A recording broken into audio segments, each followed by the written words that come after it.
very entertaining stuff here. All right, let's take a look at this.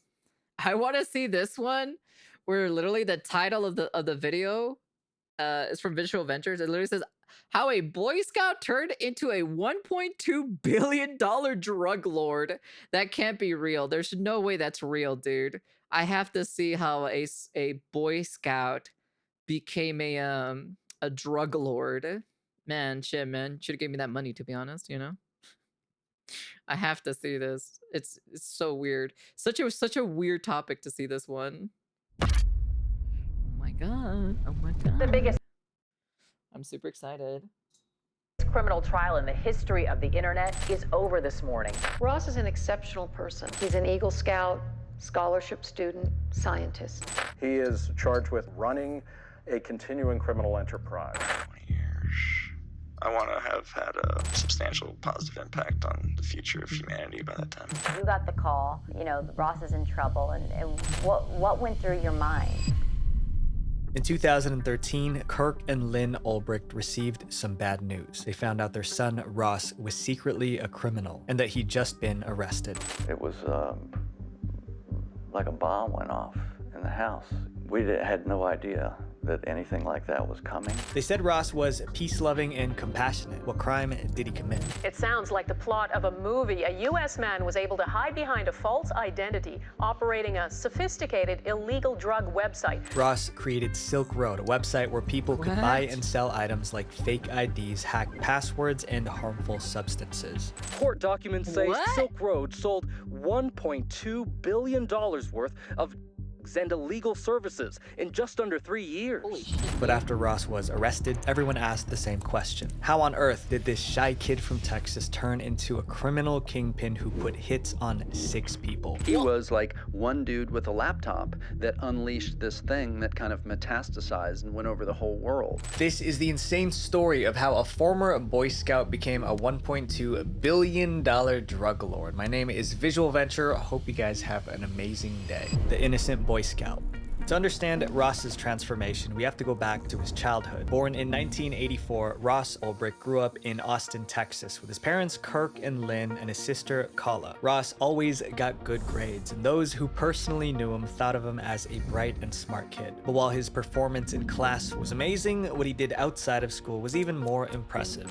He's an exceptional kid. He was an exceptional kid. He had qualities that are noble. Smart-ass As a kid, kid. Ross was a Boy Scout. The mission of the Boy Scouts is to prepare young people to make ethical and moral choices over their lifetimes. To become a Boy Scout, Ross swore an oath to help others at all times and stay morally straight.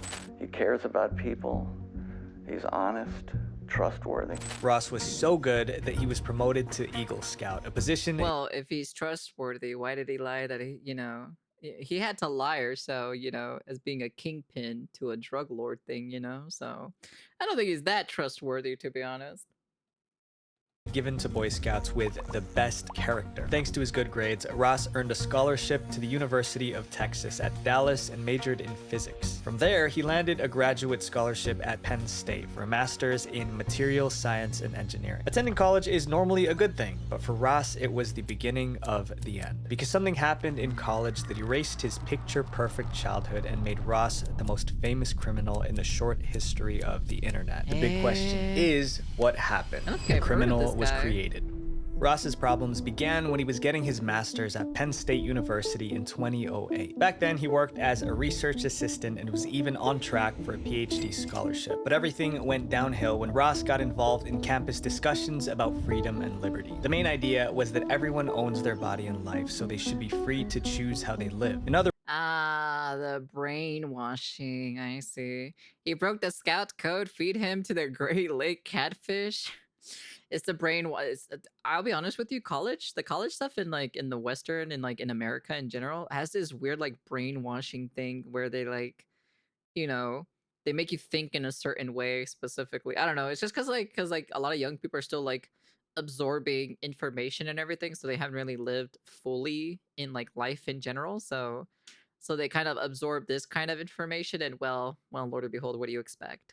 words, as long as they're not hurting anyone, they can do whatever they want. Ross loved this concept. Really, his was more of a libertarian viewpoint. I mean, it was like, you choose what you want to do for yourself and do it. Unfortunately, Ross twisted this idea. The crypto anarchists have said, no, he's actually not a libertarian. He goes farther than the libertarians. He's more of an anarchist. He's more of a revolutionary. Ross believed that everyone should be free to buy and sell whatever they want without the government saying certain products are bad or against the law. He believed if people wanted to consume substances, they should be able to without getting arrested. You should put in your body what you want to put in your body. In Ross's eyes, this was what it meant to be a free individual. That's when Ross decided to challenge the system and do something to help people make their own choices, however they individually saw fit. Well, that's what he thought he was doing. But his ideas would lead Ross down a dark path, destroying his life and the lives of those around him. I just wanted to change the world. Ross finished his master's in 2009 and was excited about life after college. He moved back to Austin to start his own business. However, the world of business had some wicked surprises waiting for Ross, and his first painful experience was just around the corner. Being an entrepreneur was tougher than Ross expected. During this time, he recorded his thoughts in a journal. First, Ross tried day trading, which is when you buy stocks at a low price and ideally sell them for a higher price on the same day. But day trading proved to be difficult, and Ross didn't have much money to invest. Eventually, Ross quit day trading and started his next business, a video game company. Unfortunately, that failed too. By this point, Ross was disappointed. He wrote in his journal, "I felt ashamed of where my life was. I left my promising career as a scientist to be an investment advisor and entrepreneur and came up empty-handed." I just don't understand why you can't just do both, you know? I'm like, you can do that as like a side gig or something, you know, while you're pursuing the main, you know, your main job or so, you know? Ross could drown in his sorrows. He found a new money-making opportunity right under his nose. Yeah, Ross but if he has a PhD or so, right, he can probably get himself like a good job or so, right? And then try to find time or so later down the line to be able to do that thing, you know? I don't know. I'm just kind of like thinking it in a different perspective instead of just like giving up the whole, you know, the whole scientist thing or so and then just go completely AWOL and drop everything and go for the entrepreneur route, you know? Ross's downstairs neighbor invited him to join a business called Good Wagon Books. The business collected used books and sold them online for a profit. Ross joined the company and soon he was making good money. But Ross hadn't forgotten his college dream to free the world, and now he had a plan to do it. Ross's big idea was to create a website where people could buy anything anonymously with no trail whatsoever that could lead back to them. Log into the site, browse or search for whatever services they want, and then anonymously pay for it through Bitcoins and have it sent to whatever location they want. Ross learned to code and started building the website. To make sure the police couldn't trace the site back to him, Ross put the website on the dark web, which is a part of the internet that's made up of hidden sites you can't find through conventional web browsers. Anything that you send through this internet is completely encrypted and nobody knows that it's you who sent it. But there was an issue of payment. If customers paid with their credit cards, it could be traced back to them. So Ross made the site only accept Bitcoin as payment so that all transactions were encrypted and hence untraceable. You know, in cybercrime, you go after one, the IP address and trace it through the network, or two, you go after the cache, and this one kind of blocked both. Although he had to keep it a secret, Ross couldn't resist the urge to brag a little bit. So he went on his LinkedIn profile and wrote, "I'm creating an economic simulation to give people a first-hand experience of what it would be like to live in a world without the systemic use of force." You just literally just had to put that on your goddamn fucking LinkedIn profile. Definitely not creating anything sus whatsoever. Oh, goodness gracious me. Didn't take very long, did it, huh? Did not take, I swear, the internet is the worst enemy for people. Narcissism is what got him caught. Yeah, exactly. That's what I'm saying. That's what I'm saying. After months of writing code, Ross was ready to launch. In early Jesus 2011, Christ. at 26 For years someone old, he so put the smart, website he is dumb online, as calling fuck. it Silk Road. The name Silk Road It's the ego. That's the reason why. Ego-ness is massive for so many people. comes from a historical route that allowed traders to move goods between Asia and Europe safely for over 1,500 years. Ross wrote in his journal, "I'm creating a year of prosperity and power beyond what I ever experienced before. Silk Road is going to become a phenomenon, and at least one person will tell me about it unknowingly that I was its creator." But if Ross knew what was coming, he would have felt scared, not excited, because Silk Road was about to turn Ross's life into a chaotic mess, starting with one question. How in the world was he going to find criminals willing to sell their products on a secret website? Before we talk about Ross's interesting methods of promoting Silk Road, I want to thank this video sponsor, War Thunder. War Thunder is a vehicle combat MMO game featuring over 2,500 tanks, planes, helicopters, and ships, from early 20th century biplanes and armored vehicles to modern fighter jets and tanks. Anyways. Silver lines and 7 days of premium account only for a limited time. A genius marketing strategy. Ross didn't know what to do, but needed to attract buyers and sellers fast without drawing attention to himself. Running digital ads was definitely not part of the plan. But then Ross came up with an idea so creative, it made him look like a marketing genius. Ross didn't want anyone to know he created Silk Road, so he decided to promote it as if he were a customer. Using the name Altoid, Ross made posts on internet forums pretending to be a regular guy who'd heard about Silk Road. He wrote, "I came across this website called Silk Road. It's a Tor hidden service that claims to allow you to buy and sell anything anonymously. I'm thinking of buying off it, but wanted to see if anyone here had heard of it and could recommend it." His plan worked, and people from these forums trooped to Silk Road to check it out. In the beginning, the only product on Silk Road was mushrooms Ross had grown himself. A few days later came the first sale, then more. Pretty soon, other vendors started listing their products on Silk Road too. Bill, not his real name, is a vendor on Silk Road who posts to customers in Australia. The products were organized under categories with sellers from more than 10 different countries. He says business is good. Australian traffic is, doubled, tripled, quadrupled. There's more vendors now. There's definitely more buyers. Ross had a booming business, and it even got to the point where he began creating seller guides to ensure products were free from detection. Buyers could even give sellers a rating after receiving their items. My man made an entire eBay where you can rate people on their products of their drugs. Dude, this guy is crazy, dude. I'm not gonna lie.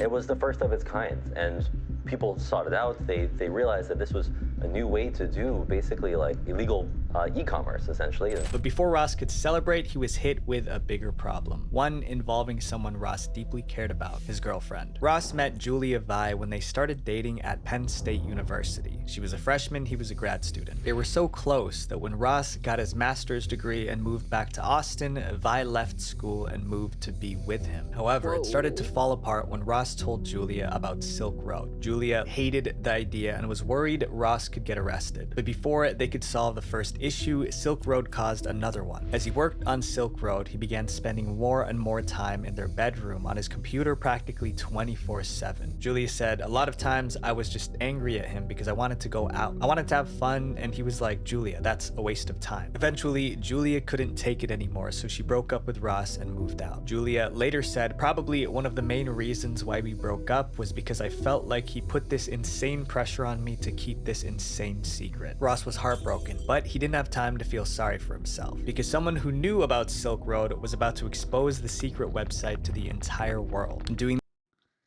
So let me get this straight. He told them specifically about the website.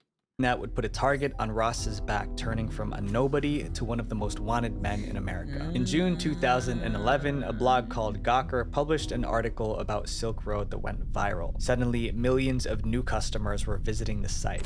Hundreds of thousands of users use the impossible to trace website, which sells forged documents and even hitmen.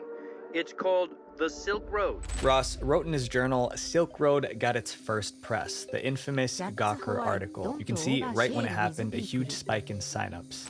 Just look at some of the 13,000 items offered through that underground site. But the publicity came with a downside. Silk Road was now on law enforcement's radar. Ross wrote in his journal, "The US government, my main enemy, was aware of me, and some of its members were calling for my destruction." Ross was feeling very anxious, but soon his anxiety turned into confidence, because Ross was about to meet someone who'd teach him everything he needed to be a real criminal. Ross was about to get his very own crime coach. Ross met a man called Variety Jones on the Silk Road website. Jones was older, more experienced, and became a mentor to Ross. Variety helped Ross improve Silk Road security, boost sales, and grow the business. Ross wrote in his journal, "Variety Jones has helped me see a larger vision, a brand that people can come to trust and rally behind. And it's been amazing just talking to a guy who is so intelligent and in the same boat as me." By 2012, Ross officially hired Variety Jones as his coach, and sometimes paid Jones as much as $60,000 per session. But God, Jesus, he paid 60 grand to be a mastermind criminal? Shit, maybe I should start opening up classes like that, you know? Yeah, you wanna learn how to sell this? Yeah, easy, man. Just send me 60K and then I'll never talk to them ever again. most important thing Variety Jones did was help Ross create an alter ego. Jones suggested that Ross adopt the name Dread Pirate Roberts from a character in the Princess Bride movie. In the movie The Princess Bride, nobody had ever seen the Dread Pirate Roberts. He was more fiction than fact, a phantom. It was the perfect moniker for an online lord. Ross loved the concept, and soon he made his new name official. February 5th, 2012, the Silk Road That's what I'm Administrator curious made an about. announcement. Drumroll, please. My new name is Dread Pirate Roberts. Thanks to his new alter ego, Ross felt like a different person when he was running Silk Road. However, becoming Dread Pirate Roberts pushed Ross deeper into the dark side. Now that the FBI, DEA, and other agencies were hunting him, Ross was more paranoid than ever, so he took extra security measures. For instance, when Ross hired remote workers to help him manage Silk Road, he demanded they scan their real driver's licenses or passports as a loyalty test. He also added strong encryption to his computer and applied for citizenship in countries that would hide him and his millions. But while Ross was being extra careful, some of his employees weren't. And soon, one Silk Road employee would mess up and it would make Ross so mad he crossed a line he would never cross before, turning to the dark side.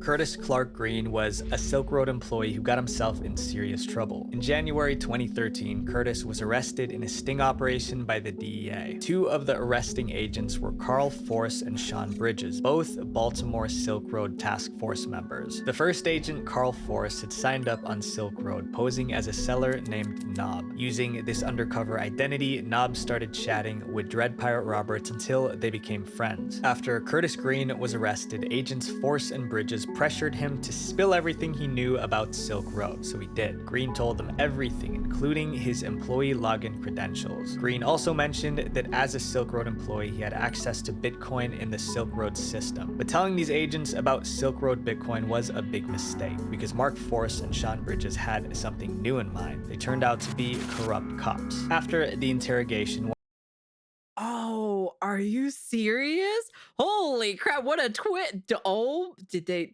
take the bitcoins for themselves? Did they take the money? Corrupted cops, dude. That's one of the agents, Sean Bridges, secretly logged into Silk Road using Green's password. Then Bridges started sending huge amounts of Bitcoin from the Silk Road account to his own personal Bitcoin wallet. The corrupt cop sets out to bust Ross. And then at a certain point, he says, okay, I'm going to rip this kid off instead. If I can't bust him, I'm going to steal the money and I'm going to use it for my own purposes. Later that day, Ross realized Clark Green's account had stolen 20,000 Bitcoins worth about $350,000 at the time. Ross didn't know that it was actually Agent Sean Bridges who stolen the money. Ross was furious, but he didn't know what to do, so he turned to his criminal coach, Variety Jones, for advice. They considered scaring Green into returning the stolen money, but Variety Jones wanted Green's punishment to be so severe it would make everyone scared to break the rules. Therefore, Variety Jones suggested the ultimate punishment, ending Green. Ross agreed and replied, "I would have no problem wasting this guy." Now, they needed a hitman, and by coincidence, Ross offered the contract to Nob, the same undercover DEA agent who had arrested Green, Carl Force. They agreed on $80,000 for the job. But Nob was a DEA agent. Was he actually going to carry out a hit? No, but he still wanted the money. So instead of actually ending Green, he would fake it. Nob made Green lie on the floor and splashed Campbell's chicken and stars soup on him as fake blood. Then he sent the photos to Ross as proof and received payment. This was the first time Ross tried to end a man's life, but it wouldn't be his last, as Ross allegedly continued sending hitmen after many more people who crossed him. And next on his list was a Silk Road seller who was trying to blackmail him. In March 2013, someone named Friendly Chemist tried to blackmail Ross. His demands were clear: pay $500,000 or he would leak the identities of thousands of Silk Road users. But instead of paying the blackmailer, Ross allegedly decided to pay a hitman. This time, Ross hired someone named Red and White and paid him $150,000 worth of Bitcoin for the job. A few days later, the hitman sent Ross photographic proof confirming that the blackmailer had been taken care of. Over time, Ross ordered hits on 4 more people who tried to steal from him. In just 2 years, Ross went from a young man trying to change the world to a kingpin deciding who lives. I mean, I think it started off as sharing this idea, but then he really did turn to, like, I am the captain of this ship, and that's what goes, and he was making a lot of money. But the biggest problem still remained. The cops were after him. Ross thought he covered his tracks, but there was one tiny error that led the cops right to him. The search for Dread Pirate Roberts.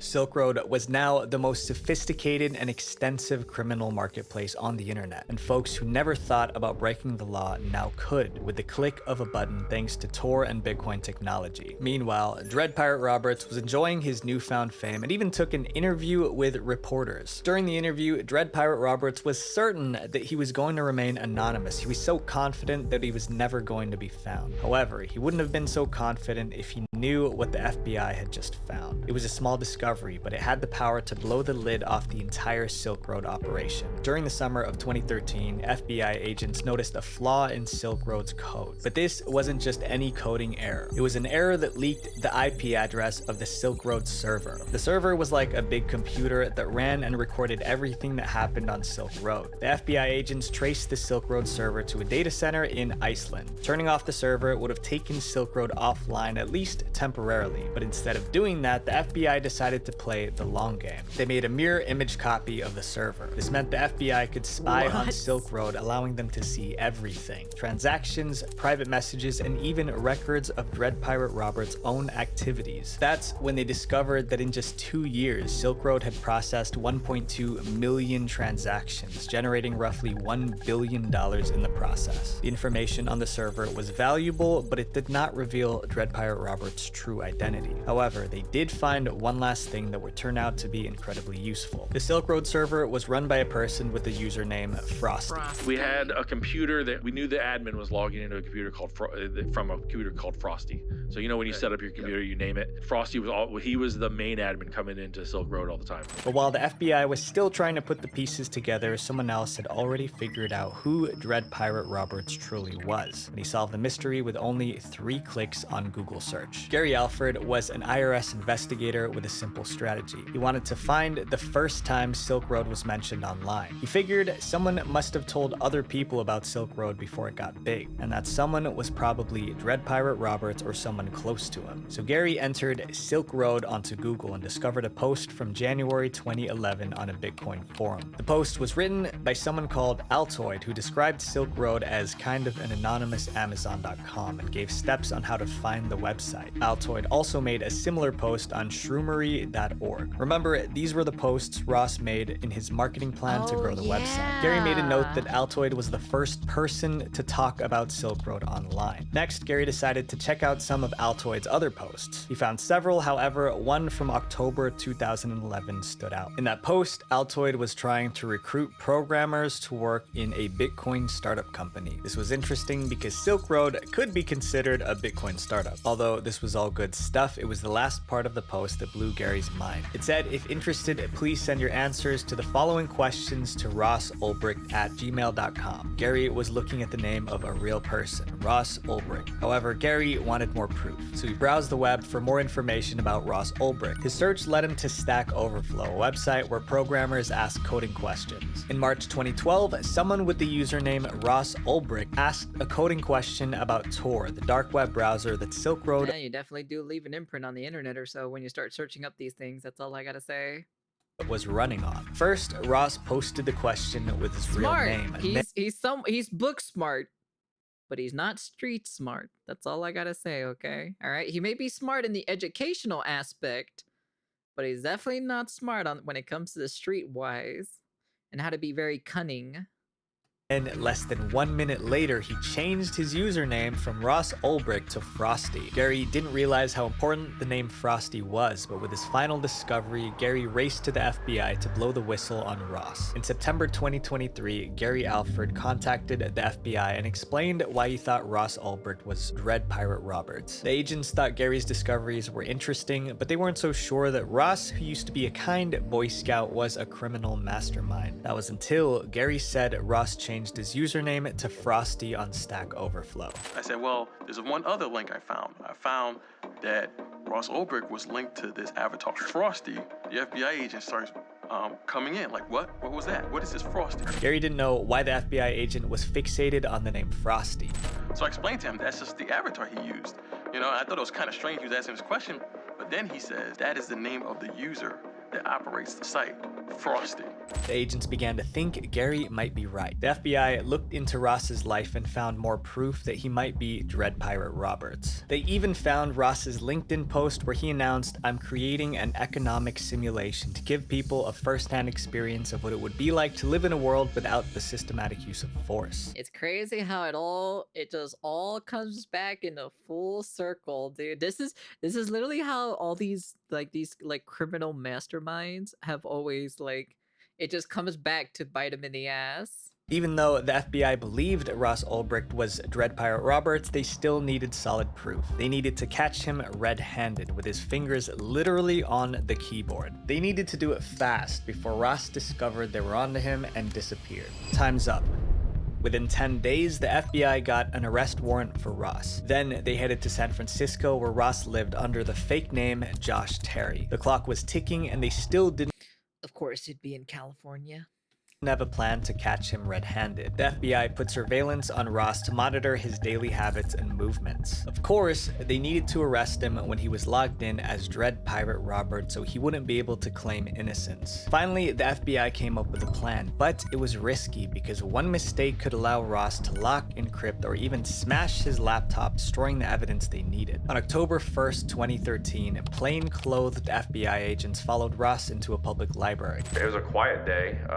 There was quite a few users in there, but as it being a library, it was pretty quiet. Ross sat in a corner and pulled out his laptop. He didn't realize many of the random folks at the library that day were undercover FBI agents. There was a team of FBI agents that had put themselves in a place to be able to get the laptop and effect the arrest at the same time. The agents wanted to make sure that Ross was logged in as Dread Pirate Roberts before the arrest, and they knew exactly how to make. Why would you do it at a freaking library? What is wrong with you?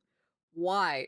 Fucking for a criminal mastermind, he sure is blundering and doing so many mistakes, dude. It is crazy to see this smart ass guy, but yet makes the most dumbest decisions I've ever heard in my entire life. That happened. A few months earlier, the FBI had arrested a Silk Road employee named Cirrus and taken over their account. As a Silk Road employee, Cirrus had a direct line to Ross. So the agents used Cirrus's account to send Ross a message on Silk Road, tricking him into logging into the site. Cirrus asked Ross, "Can you check one of the flagged messages for me?" Ross replied, "Sure, let me log in." The agents watched Ross as he tapped on his keyboard, accessing Silk Road. A few seconds later, two undercover agents inside the library started to fake a fight to distract Ross. The fight was so loud that Ross turned his head to see what was happening. That was the opportunity the FBI needed. While Ross was staring at the fight, another agent came up from behind and grabbed Ross's laptop. From the corner of his eye, Ross saw his laptop being lifted and tried to grab it, but before his hands could reach the laptop, another agent came up from behind and bear hugged Ross tightly. I think he initially thought he was being robbed of the computer, but then once identifications came out, he understood what was happening. The FBI agents checked the laptop and heaved a sigh of relief. Ross was signed in to Silk Road. It was Dread Pirate Roberts' account. The laptop had a treasure trove of evidence, fake identities, chats, even Ross's personal journal. The FBI shut down Silk Road immediately. News of Ross's arrest spread like wildfire. The FBI today shut down what it's calling the most sophisticated internet site in the business. The secretive Dread Pirate Roberts was arrested in the most unlikely of places, this local public library in this San Francisco neighborhood. Ross was slapped with multiple charges, including money laundering, conspiracy, and engaging in continuing criminal enterprise. Ross wasn't going down without a fight. He said he wasn't guilty, claiming he was framed. If the US government wanted Ross in jail, they would have to win a tough courtroom battle to put him there. What? Prison life Are awaits. you serious? The trial began in January 2015. Ross's lawyers claimed Damn, 2015? Jesus Christ, holy shit, that was a long time ago. that he was being set up as the perfect fall guy for the true owners of the website. His defense team claimed he created Silk Road as a harmless economic experiment, but gave it up after a few months and handed it over to other operators who later framed him. Ross explained that the person who took over the site was the real Dread Pirate Roberts. He also denied making money from Silk Road or putting hits on 6 people. Ross was so confident in his defense that he turned down a plea deal. He was offered a deal at a certain point and he turned it down because I think it was 10 years. Ross's lawyers argued that people who run websites shouldn't be blamed for the bad things others do on their sites. They also plea deal for 10 years? Interesting, I see. So he turned that down because he thought his defense was actually like really strong or so. But I feel like you can like literally look at it on the laptop itself, like all of the history and everything on it, I assume, right?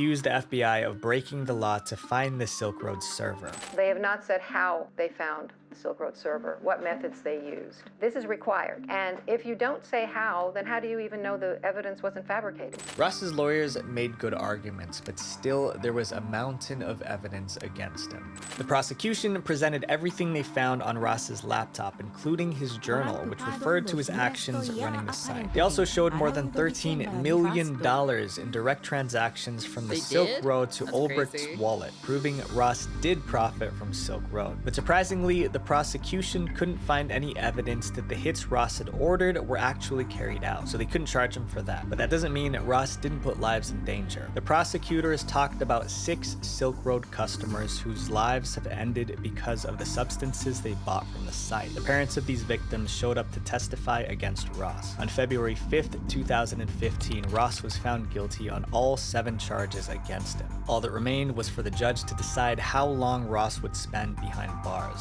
But instead of giving up, Ross tried to make the judge feel sorry for him. Before sentencing, Ross wrote a letter to the judge begging for mercy. He wrote, "I understand what a terrible mistake I made. I had my youth, and I know you must take away my middle years, but please leave me my old age. Please leave a small light at the end of the tunnel, an excuse to stay healthy, an excuse to dream for better days ahead, and a chance to redeem myself in the free world before I meet my maker." But his plea fell on deaf ears because his sentence was more severe than anyone expected. The judge told Ross, "What you did in connection with Silk Road was terribly destructive to our social fabric," and then sentenced him to double life imprisonment plus 40 years without the possibility of parole. Ross wanted to change the world. His journey began as a good kid, and then he made one bad decision after another, eventually becoming something that no one could have ever imagined. My friends, the seemingly small choices that you make every day will either destroy your life or make the world a better place. That is true. So choose wisely.